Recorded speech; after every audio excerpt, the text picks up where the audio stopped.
It's very interesting that this ideal is the only instance, the only hypostatization of deity that I know of that has no congress with woman. At any point in the theological myth, the God of Western civilization has nothing to do with women. And the presence of the Sophia and the presence of the Mater Dolorosa and all of these things have only been tolerated as heresies in the Western tradition. And it is the Western tradition that has the most continuous break with this symbiotic relationship. In other words, we have wandered into a state of prolonged neurosis because of the absence of a direct pipeline to the unconscious. And we have then fallen victim to priestcraft of every conceivable sort.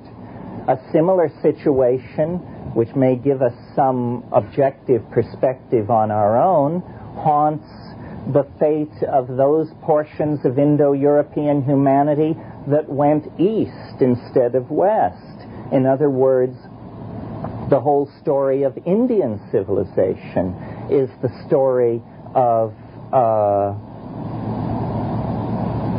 a masculine, static, hierarchically organized system coming into place in the wake of the loss of the secret of Soma, the loss of the portal to another kind of vegetable gnosis. Well, so provided then that I have made my case and convinced you that this is all gospel, what kind of options are there to someone who believes this? Well, what that means is a brief survey of the anthropological opportunities to explore hallucinogenesis presently afforded by societies living throughout the world. There are, of course, the psilocybin complex discovered by Gordon Wasson, the magic mushrooms of central Mexico, which may have played a role in the Mayan and Toltec civilizations, and the wider-ranging pantropical Stropharia cubensis, Psilocybe cubensis, which originated in Thailand but is distributed throughout the warm tropics. Interesting, all of these shamanically sanctioned hallucinogens are in the indole family, a very narrow family of compounds, with the exception, I almost blew it, with the exception of mescaline, which is in a different family, a kind of amphetamine. But all the others, including the Morning Glory complex with its LSD-like alkaloids, chenoclavine and ergonomine, the psilocybin complex, which involves, as I said, several pandemic species and many highly indemnized species, especially in the Pacific Northwest, the Iboka cult of Gabon and Western Africa, which is sort of the exotic cousin of all of these things, but nevertheless structurally an indole, and then the short-acting tryptamines and the beta-carbolines. The short-acting tryptamines can be used separately. The beta-carbolines, though hallucinogenic in themselves, are usually used as monoamine oxidase inhibitors to enhance the effect of short-acting tryptamines. This is a highly evolved pharmacology and shamanic complex in South America. One of the peculiar puzzles of shamanic anthropology and ethnobotany is the clustering of hallucinogenic plants in South America. Why are the Old World tropics, the tropics of the Moluccas and Indonesia, not equally rich in hallucinogenic flora?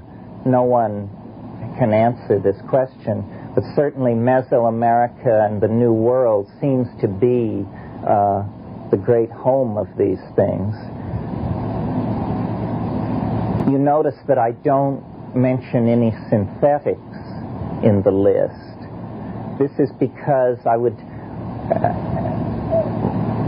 sort of like to peel away the vision-producing plants from the whole Stromundang of the drug problem and the drug issue, which is a whole other kettle of fish and has to do with the fates of nations and trillion-dollar scamola and who knows what else.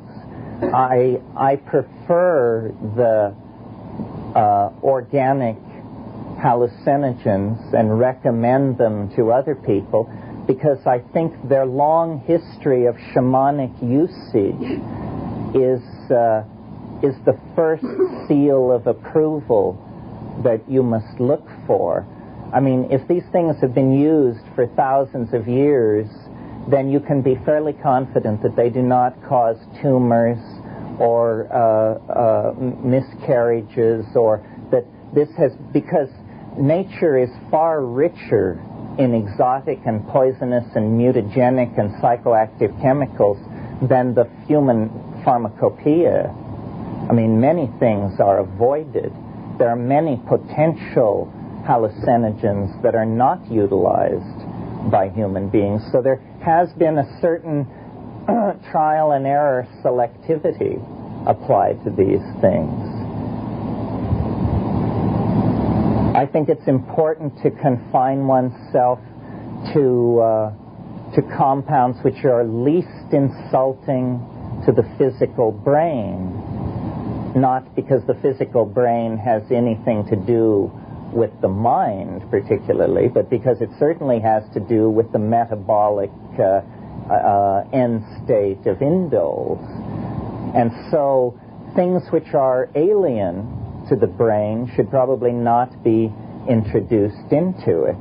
One way of judging how long a relationship between a human population and a plant has been in place is to see how benign the compound is in human metabolism.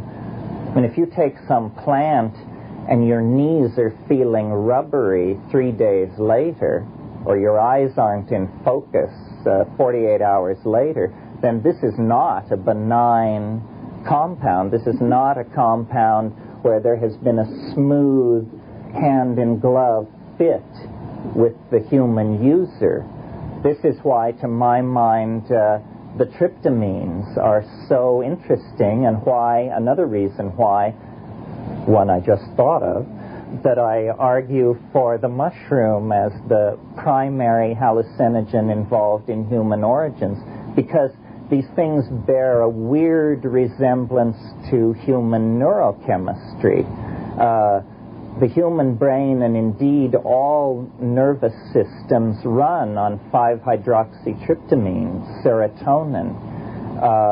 N,N-dimethyltryptamine is the hallucinogenic compound of this Amazonian complex, is the most powerful of all hallucinogens in the human system, and yet clears your system in a matter of minutes. This argues for a great antiquity of the relationship between these things. Well, so then, having discussed options, it would remain, it seems, to discuss techniques, since it's almost what Huxley called a gratuitous grace. All conditions for success can be present, and one can still fail. Although not if all conditions for success are present and one does it over and over again. Maybe there's a temporal variable there. I'm not sure. But technique to me is a kind of I'm reluctant to talk about it because it seems so obvious to me what good technique is. I mean, you sit down, you shut up, and you pay attention is basically the good technique. And then the footnotes add, on an empty stomach, in a dark room, feeling comfortable. And then sit down, shut up, pay attention.